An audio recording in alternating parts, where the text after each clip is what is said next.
again, everyone, and welcome to another episode of Alumni Chats, a weekly podcast featuring alumni from the Department of Broadcasting and Journalism here at Western Illinois University. My name is Buzz Hoon. I'm the host of the podcast. Today, I'm talking with Sean Ingrassia, an alumnus with 2 degrees, a Bachelor of Arts in 2012 and a master degree from 2014. Is that right, Sean? That's right. Master of Science in Sport Management. So, Sport Management. Back to back. That's the way to do it. Just knock them both out right away. Well, welcome to the podcast, man. Thanks for having me. It's really good to just catch up, and it feels like forever ago that it's hard to believe it's been 5 years. I mean, I just hit my 5-year anniversary where I'm at now at Drake University. So it's hard to believe. Yeah. And everybody's going to say you have not aged one bit. Well, I always try to look at my hairline, just to make sure that it's not creeping back on me. But I appreciate that. I try to keep the look up. Great. So tell everybody where you're at, what's going on in your life, Sean. Give us an update. Yeah, so I'm at Drake University in Des Moines, Iowa. As I said, I've been here now 5 years, just hit my 5-year anniversary. My wife and I, Chelsea, we live in Urbandale, which is a suburb of Des Moines. We just absolutely love the area here. And our first child is due in May. So thank you. That's awesome. So just, thank you. We're super excited and really just love everything about the area. And I'm just very, very fortunate to be, working at Drake and having to get this experience to work here. And I owe that all to the experiences I had, at Western Illinois during my 8-9 years, however long I was there for. And I am so happy for you, Sean and Chelsea, because I tell you, in many ways, many of you former students are like sons and daughters to me. And to have that kind of news, to find out you're going to be a parent, I somehow feel that I'm a distant grandparent of some sort. Yeah. So I appreciate that. Yeah. Yeah. And I know your families are both very excited and very happy for you. So let's talk about growing up, because you're from Chatham, Illinois. And right, the pipeline. Yeah, and I know your family; they're great people. Talk about what it was like growing up in that. Just before we get to the high school, what it was like growing up there, and how that might have influenced who you became as an individual. Yeah, so Chatham, it's always been a smaller town, but when we got there in the mid '90s, there was only 4,000 or 5,000 people there, which since I quadrupled in size. So it's gotten a lot bigger. So I'm used to that small town living where, everyone is there from kindergarten through the end of high school, and not many people move away. So you kind of, everyone, which isn't always a good thing that everyone in that small town environment. But, and then my parents, just outstanding, hardworking people that really gave us every opportunity that we needed to succeed in life. And we're very fortunate. And my dad was always my coach in sports growing up, all the way through, middle school, until I realized that I was too small to do it in high school. And then that's what led me to the broadcasting side of things. But I think the small town thing is a good theme, because that's one of the, big reasons that I picked Western Illinois, is that obviously, as everyone knows, Macomb's not a big town. And so I love that small town vibe. I always tell people I can never live in Chicago or, a big city. I think Des Moines is the perfect size for us, because it's, a couple 100,000 people, but we're still able to live in a small suburb. So it's kind of been the theme for my life. So Chatham Glenwood, and for those that don't know, we were mining that vein of talent for years. And I think it might have started with Kyle Durkin, right? Yeah, he was, I think he was a senior when I was an 8th grader. So he left high school, and then I came in. So he's, 4 or 5 years older than me. But yeah, that program, the broadcasting program, started by Ron Schwarman, a long time ago. And then Ron left as I got into high school, and then Ryan Dandy took over, as you know.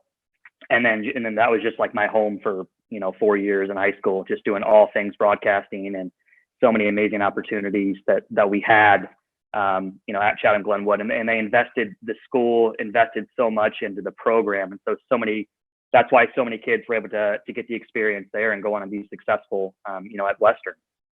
So when you're in high school, Sean, you got a little bit of a taste of being in production and also doing some announcing. At what point did you decide that you were, were you kind of split in terms of what your goals were going to be?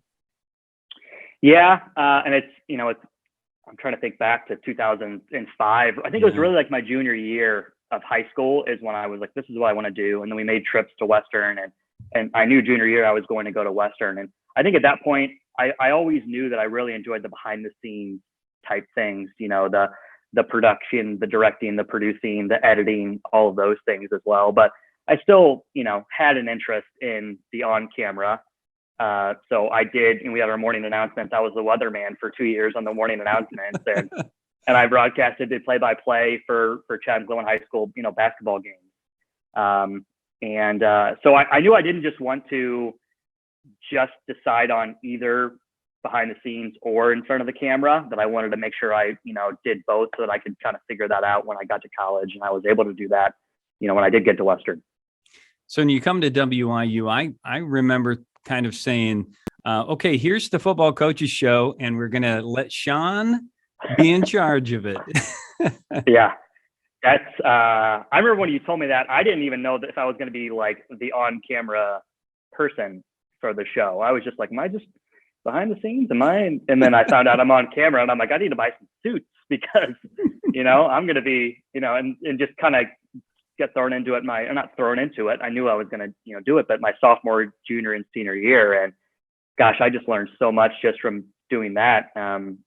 Just obviously interviewing on camera skills, but then all the behind the scenes, the shooting and the editing and packages every week. And those skills, just invaluable. I was able to take them, with me, and that helped me so much in the long run.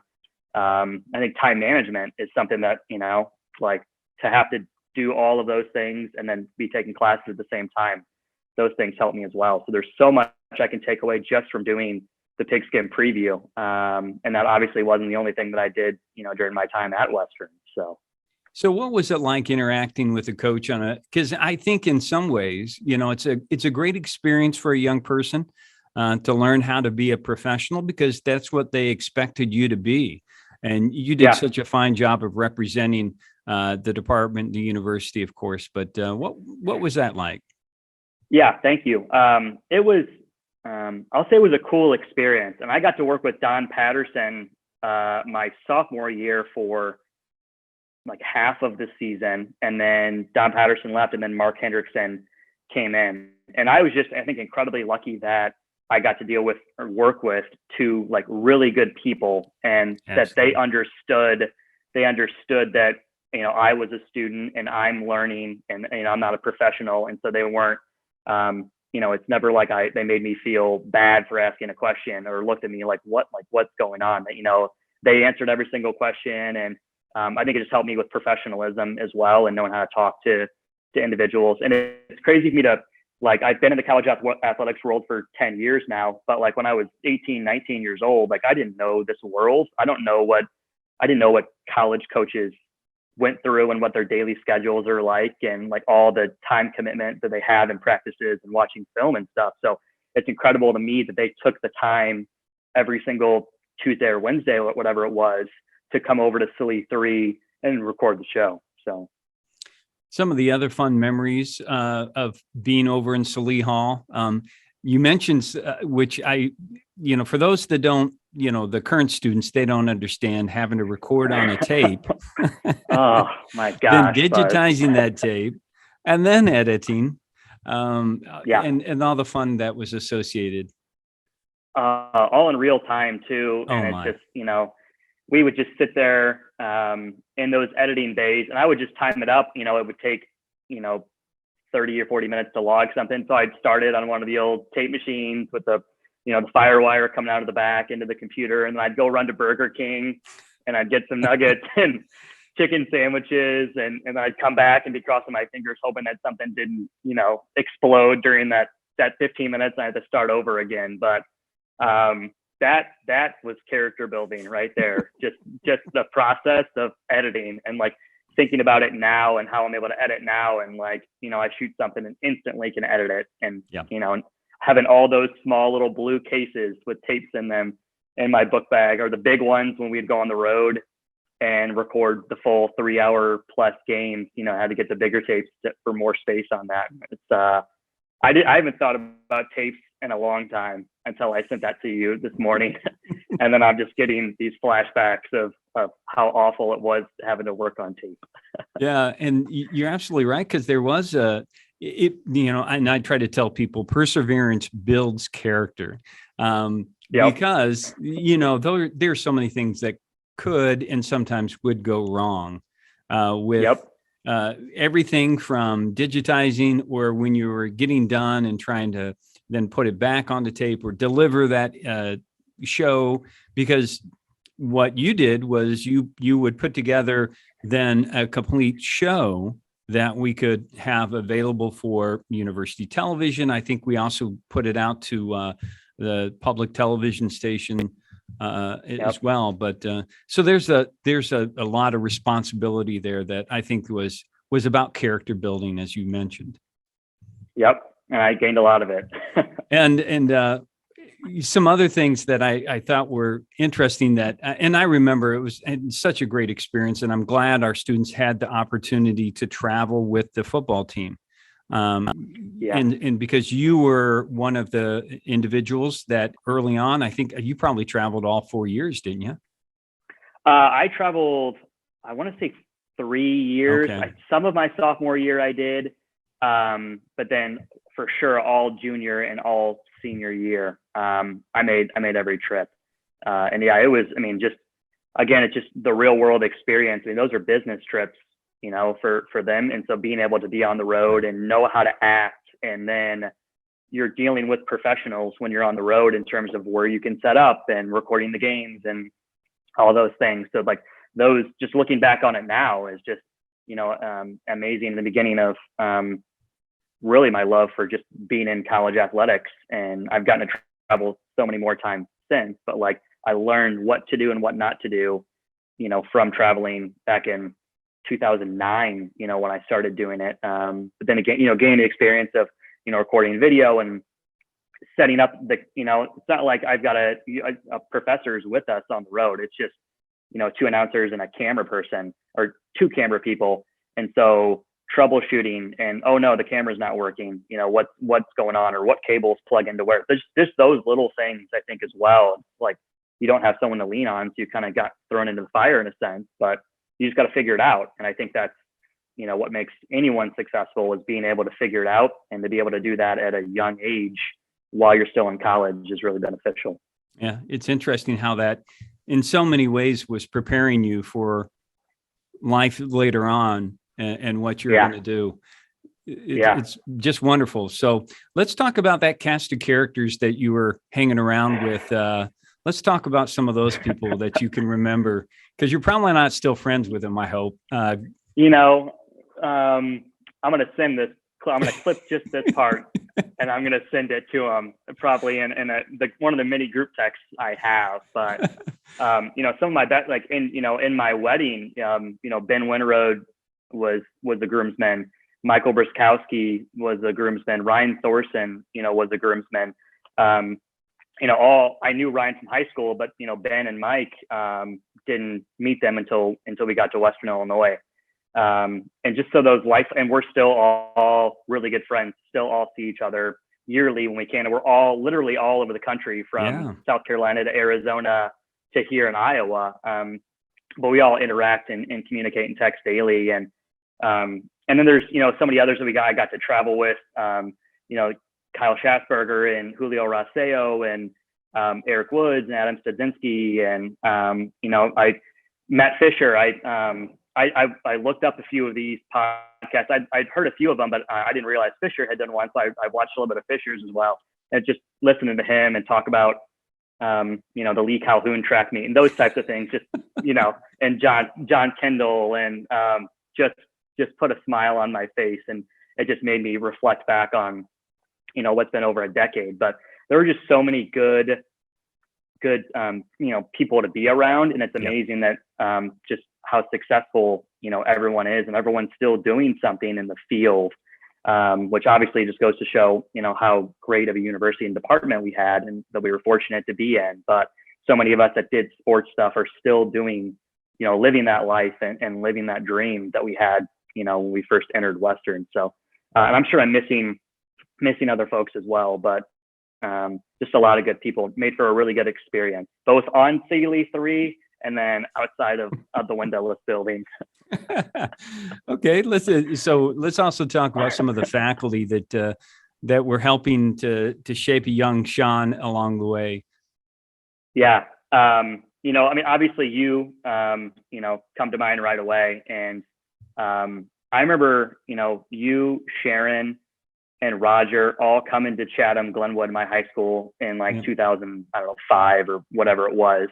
And just kind of seeing our operation and recruiting me and telling me about the opportunities. And I just find that so fascinating that everything you told me back, 16 years ago, it all happened for me. It all led me to where I'm at today. So I have so much that I owe, and all of you for. But obviously you for, like you said, you gave me the opportunity to do the pigskin preview and to, direct in the truck and just get that experience doing the behind the scenes stuff. Allowed me to go on the road and toss the headset on and do football color commentary.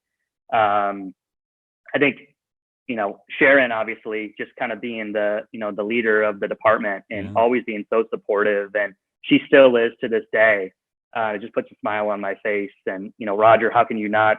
I mean, I'm sure every single person you've interviewed on these 40 plus podcasts has brought up Roger and just him being Roger, which is just an amazing person and someone that, always is going to put a smile on your face. And, same with Mike Murray and Pat Stout was my advisor, and Sam Edsel for, I feel like I'm a really good editor now, and I have a lot of that I owe to Sam Edsel from taking his classes, it was Final Cut Pro 7 and using Motion. And now I'm using, the Adobe suite, but I was still able to take the basics that I learned from those and translate it to Adobe.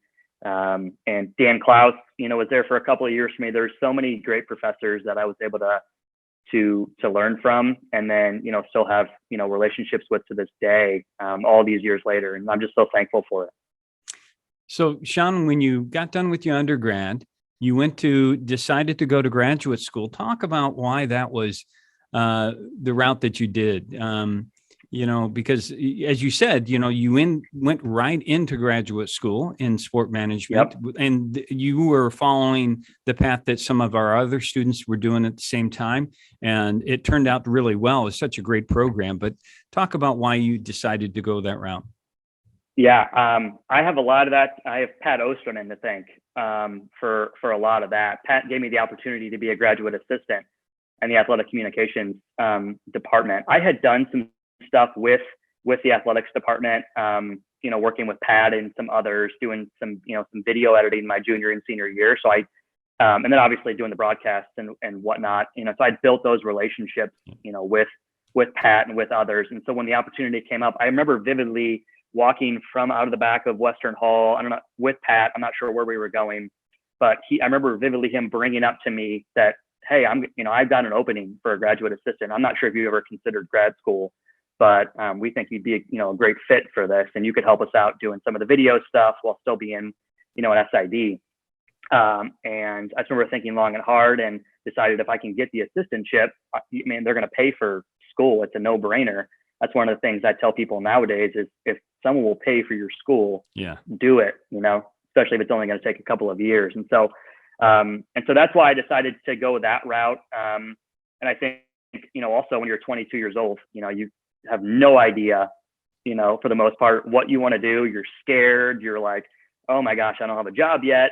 For most people, at least. I know I was in that position as well. So kind of having that that comfort of I'll just go to grad school, do this for 2 years, and then I can kind of figure it out from there, what I want to be able to do, also with the free master's degree. So grad school was, it was a grind. You're a grad assistant working your 20 hours a week. I don't know if I'm going to get in trouble saying this, but obviously, you're covering sports in a full-time role and while going to class too. So I mean, I talked about character building, earlier. That's, I gained some character there.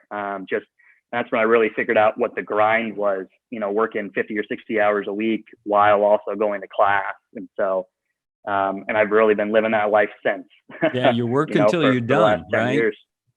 Exactly. But yeah, I mean, I have a lot, and then obviously, I say I, Pat Osterman to thank, but you and Sharon, I remember just confiding in you all as well as to this is what I want to do. What do you think? And I know I don't remember the exact conversations. I know I had the conversations with you all, and I remember you all just being so supportive and understanding the benefit of having a master's degree and what that can do for your career. Is it at that time you met Chelsea? Because I remember meeting her at a basketball game. I think you were in grad school at the time because you introduced us. Tell us about how you met her. Yeah, we met in early 2014. Actually, her best friend and I were neighbors, and so that's kind of how that relationship started. And then it was like she was in grad school as well. She's a chemist, and I'll clip this part out as well and send it to her because she's obviously incredibly smart, as a chemist, and so she got a master's of science in chemistry. And my master's is Master of Science in Sport Management. So I say, we both have a master's of science. Yeah, she says mine's actually in science. But yeah, that's how we met. And then and that was, so I graduated in May of 2014. We met in late January, early February of 2014. And so I was just fortunate, and she had another year left of grad school. And as I know we'll talk about, I was fortunate enough to be able to stay at Western, after graduation. Even though our relationship was new, it certainly would have made things tough if I had left and gone somewhere else in the country to take a job. So being able to go to grad school and then stay in Macomb afterwards, really helped strengthen our relationship. And then obviously led to, where we're at today. Been married happily for over 4 years. And like I said, a little one on the way. So it's crazy how all those things work out. Just a conversation with Pat Osterman walking down the sidewalk, led to me going to grad school, led to me meeting Chelsea, and led to me where I'm at today. So it's I'm very thankful.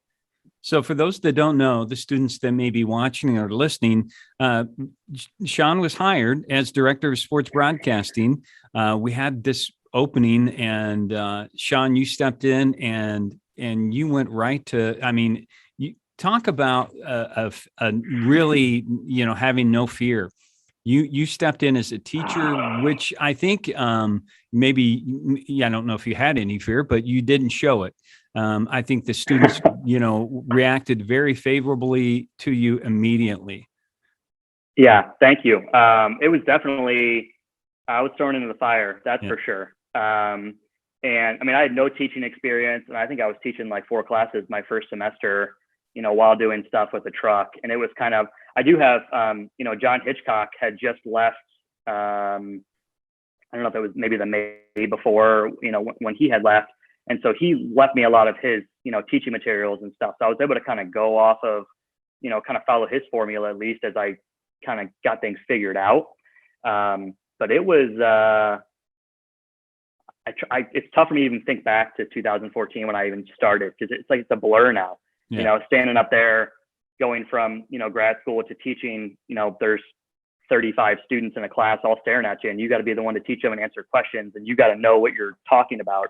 And so I think that all came down to just preparation for me, of just being prepared, knowing exactly what the lecture was going to be about, being able to answer those questions. And so a lot of that came from what I was able to do in grad school and undergrad, and just, constantly preparing for things and always being ready, because you really don't have there's no other option. It's not like I can stand up there and say, what do you guys want to talk about today? Like, it's, so I was able to learn a lot, but, it's like, it's hard. I was 24 when I started teaching, and like a lot of these students are 21, 22 years old. So you're so close. And some of them when they were seniors with my first year teaching, I was a senior when they were freshmen.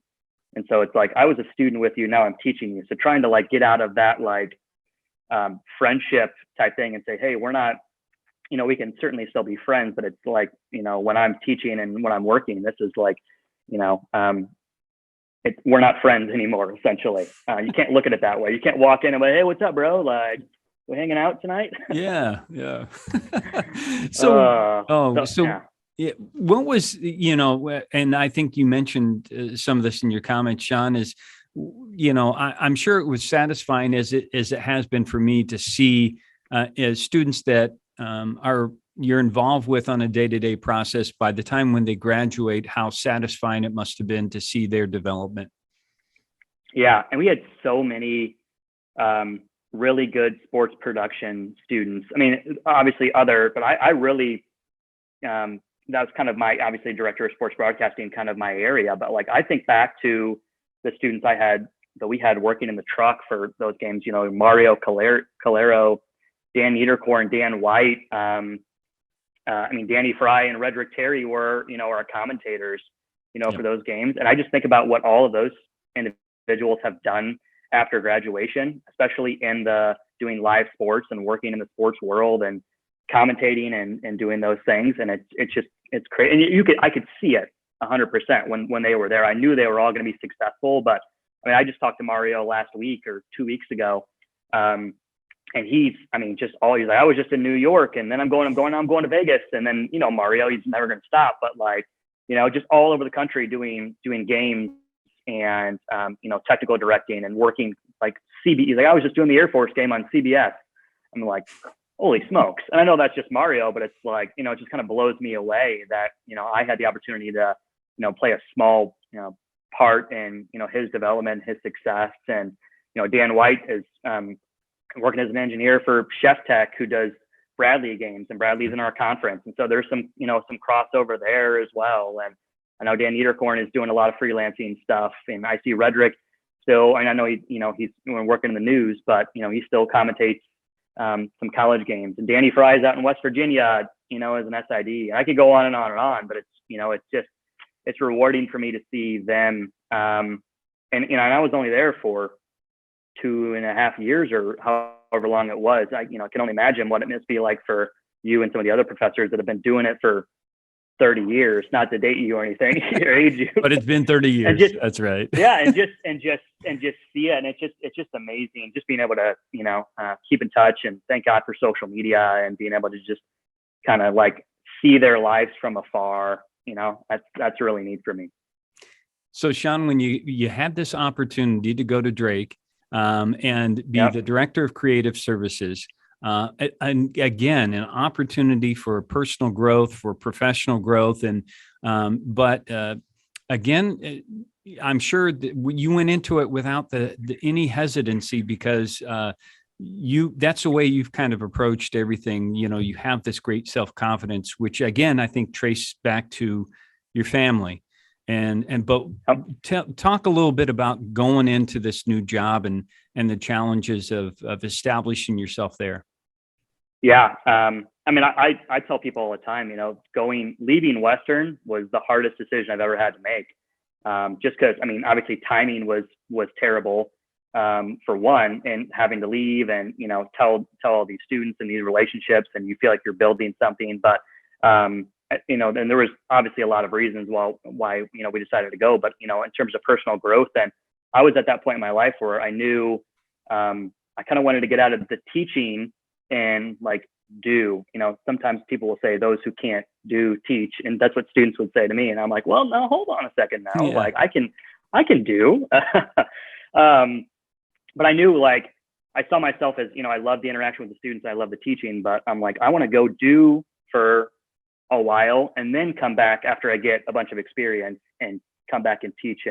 And so that's why, when the Drake position opened up, and I also knew it was, opportunity for Chelsea to be in a larger area where, as I said, she's a chemist, and having opportunities for her to grow and develop as well. So it was really, really difficult. And then when I got to Drake, we had never been to Des Moines before. Didn't know anyone at Drake, didn't know anyone in Des Moines, Iowa. And so everything was new.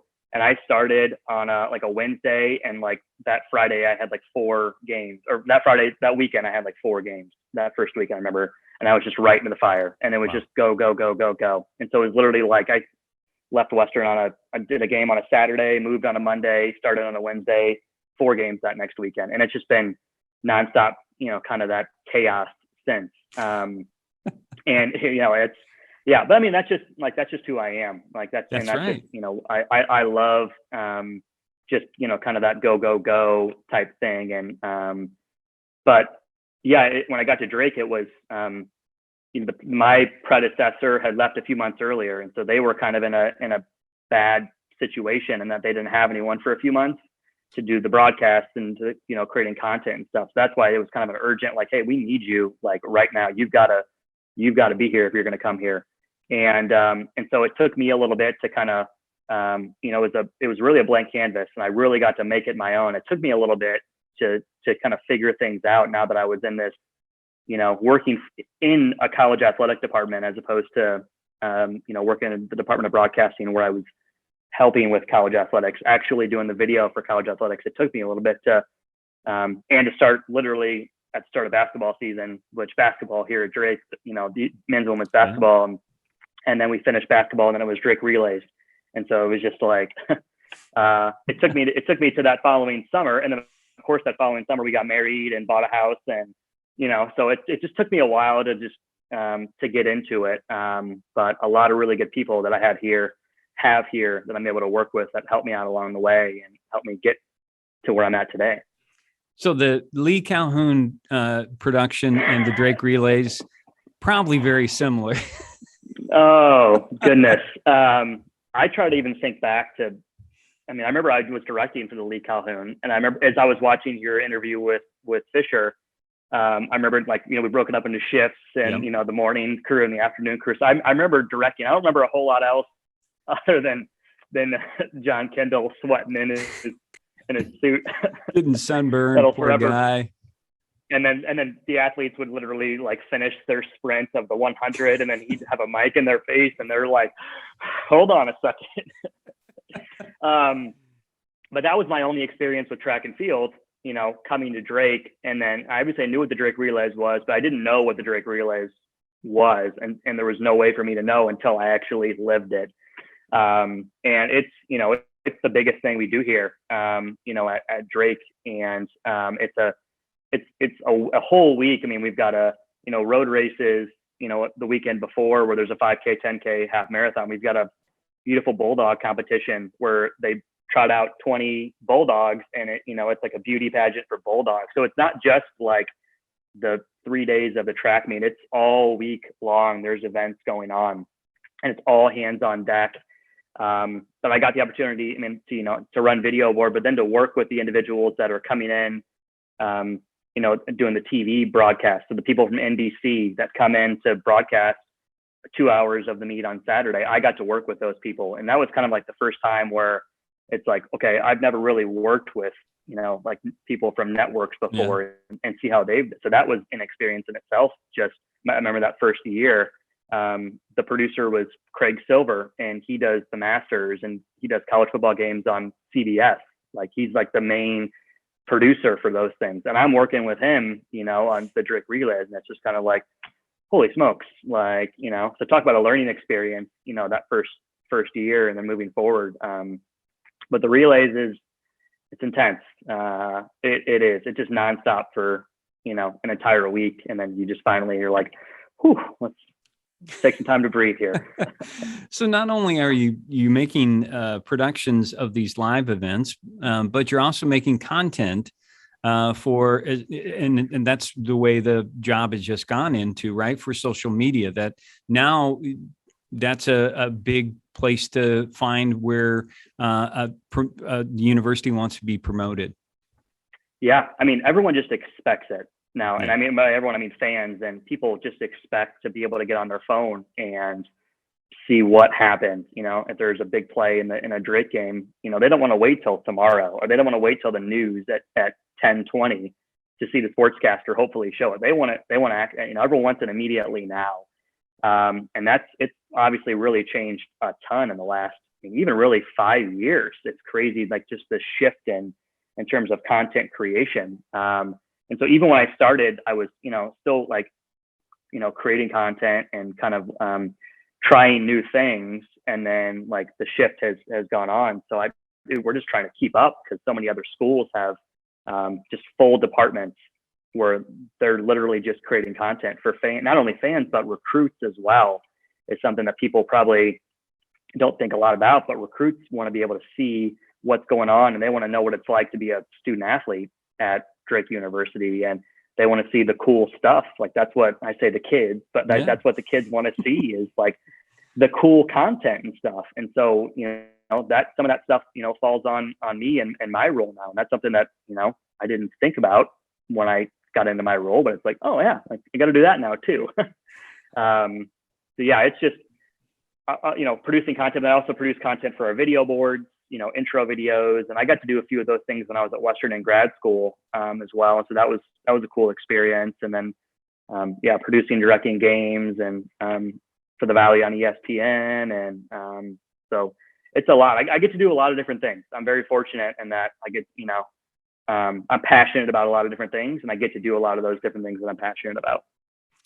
So is it all just about sports though? I mean, do other people within the university try to contact you and say, you do such a wonderful job? Can you?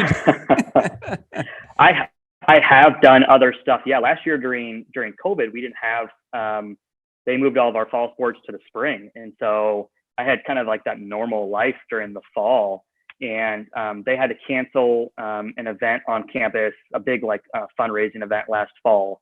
And so they wanted to make a video to be able to send out to, all the donors and such. And so, they reached out and I helped them put together like a 10-minute long video with a bunch of interviews. And that was really my first experience on like the university side and the non-sports side, and kind of seeing, I say across the street, it's across the street here is where university's at, from athletics, go across the street and there's where all the academic buildings are at. So my first experience across the street, just working with those people, and obviously they view things like completely different than I view things. So it's cool to just kind of see, how they work, because obviously how we work is just different. We're just so focused on athletics, and they're focused on obviously the university. So you mentioned the change in COVID, which we all had to face the lockdown over that period of time. Are you getting back to, I'm going to say normal, with the type of productions and work that you have to do? Yeah. So I was home for a year and a half during COVID, which was, it was cool. By the end of it, I was like, all right, I'm spending too much time with my dogs. Yes. And I'm sure everyone can say the same. But it was cool because it was kind of, it was ordinary. It was an ordinary life for me. And by ordinary, I mean, what some would say a 9-to-5 with you're not working on nights and weekends. Mm-hmm. And so it was great to be able to do that for a fall and just like watch college football every Saturday. And, it has never really happened for me since I was like in high school. So, but then just learning to like figure that, when I'm here, we're shooting video with student athletes and, getting highlights and all these different types of things. And it's like, all right, COVID's going on. So you can't be around the student athletes, because they're unmasked, because they're getting tested, and, all those different types of things that I won't get into. So it's kind of adjusting and figure out how do you create content? How do you, do things without being able to be around the student athletes and, shoot video where you're used to being able to shoot video at. And so that was certainly an adjustment. Unfortunately, we've been back like in the office since this past August, which seems like it was a year ago. It was really only like 3 months. And it's just kind of been, now things are, as you said, they're back to normal. I mean, we're still wearing masks and stuff, but, we can, be back around the student athletes and be back in our normal spots on broadcasts. We don't have to be like way up high. Our announcers don't have to be way up high, and our camera people don't have to be 20 feet off the court and all those things that COVID caught, and, being precautionary. Yeah. So as we kind of wrap up our discussion about what it's like to be in the creative content area, Sean, it seems to me that a lot of people that have been doing this for a number of years, and you've been doing it, and I kind of have this perspective. Every time I watch a production, I always start to break it down. I always start to analyze it and think, how would I do it? Where would I have cameras? It's hard to shut off your brain when you're in that creative mode with, whether it's a production or how you would shoot something, or how you could promote something. I try to tell people, once you get going in that direction, it's hard to stop. It is. And I tell my current students that work on our crew for games now, as soon as they start, I always have them shadow at first and just kind of just sit in the control room and just see how things operate. They get because it's a totally different experience, as you know, just being in the truck or in the control room and seeing the multi-viewer with, all these different cameras and all these things going on at once. But I tell them, I'm like, you're not gonna be able to ever watch sports the same way again. And then they come back to me a few weeks later. They're like, gosh, I was watching the Vikings game and I just kept paying attention to what the camera was doing. But it is amazing, especially for me having been in this for so long now. Chelsea, my wife, she'll just yell at me because I'll be watching the game and I'm like, what are they doing? That shot was awful. And she's like, well, you just watch it. And I'm like, but like, that was a terrible shot. Like, or why did they show that replay? That was a bad angle. And then I'll watch games on, ESPN3 and ESPN Plus, and just because I like to see what other colleges are doing and just kind of compare and, try to keep up and just take little things maybe that they're doing and try to implement them in our broadcasts as well. And sometimes I'll watch some and I'll be like, oh my gosh, like, what was that? Like, turning that off, immediately, because I can't watch bad sports production, because then I'll just sit there and be like, oh God, like, this is not very good. And that's what happens when you're in this world for so long. So yes, I know you're probably the same way, and a lot of people are. You just you can't turn it off ever. No, it's hard once your brain is accustomed to figuring out. It's like a puzzle. You're always trying to put the pieces into place and figure things out. Yep, exactly. So, Sean, we always like to end with a discussion of what kind of recommendations you have for students that might be interested. I think you've dropped some clues along the way, but can you talk about, what you feel are some important things for a young person to know about if they're interested in sports production? Yeah. I'm sure what every single other person has said, is just obviously first and foremost is just get involved. And the amazing thing about, Western is that that's literally what is preached, and what we preach, and I assume is what is continued to be preached, every single day, is just there's so many opportunities, and there's no reason why you should not get involved and just try things out. You might not know if you like something. I use Redrick Terry as an example. I mean, he always wanted to be a sports commentator and play-by-play, and he's incredible at it. But I said, try news. And he tried, being an anchor for news and was incredible at it. And now he's a news anchor, he's on a morning show. And so it's just like, don't just pick one thing and then just say, this is all, I'm only going to do radio and I'm only going to be on the radio and that's all I'm doing. Try everything. You have 4 years and plenty of opportunities to be able to try so many different things while you're a student. And then you can kind of figure out by the time you get to the end of your 4 years, like, oh, I'm really good at this. And I never would have thought 2 years ago I would be good at this because I didn't try it. And again, I know that's what's preached to students now, but I think it's good to hear it from someone that I tried a lot of different things, in the broadcast department when I was at Western. And as I said, even back in high school, I didn't just want to do production or just want to do performance. I wanted to do both, try both, and then see what fit me and what I was passionate about. And then I think the other big thing is just meet people and then just be like super friendly and, go above and beyond, because you never know when you're like down the line when you're going to see that person again. And the last thing you want is you're applying for a job or, they've got an opportunity and it's like, oh, I remember you. Like, you were, you said this, or you did this, or I asked you to be there at noon and you got there at 12:15, strolled in late with a Burger King cup. And you're like, what's up? It's about professionalism, but, meeting people. And then, I'll give an example here at Drake. I work with a lot of different, production trucks that will come in here to do games sometimes. And so I work with a lot of different individuals. And so I just try to build relationships with, the engineers and, the people that are plugging the cables in and stuff. And I built relationships with Mediacom, who does a bunch of stuff here in the Des Moines area and all throughout the entire state of Iowa. Just relationships with their producer and director and their engineer. And, this past summer, I got a text one day, hey, we need someone who can run a replay. Can you do it for one of our games? I said, sure. And that was kind of how I got into doing some freelancing type stuff as well.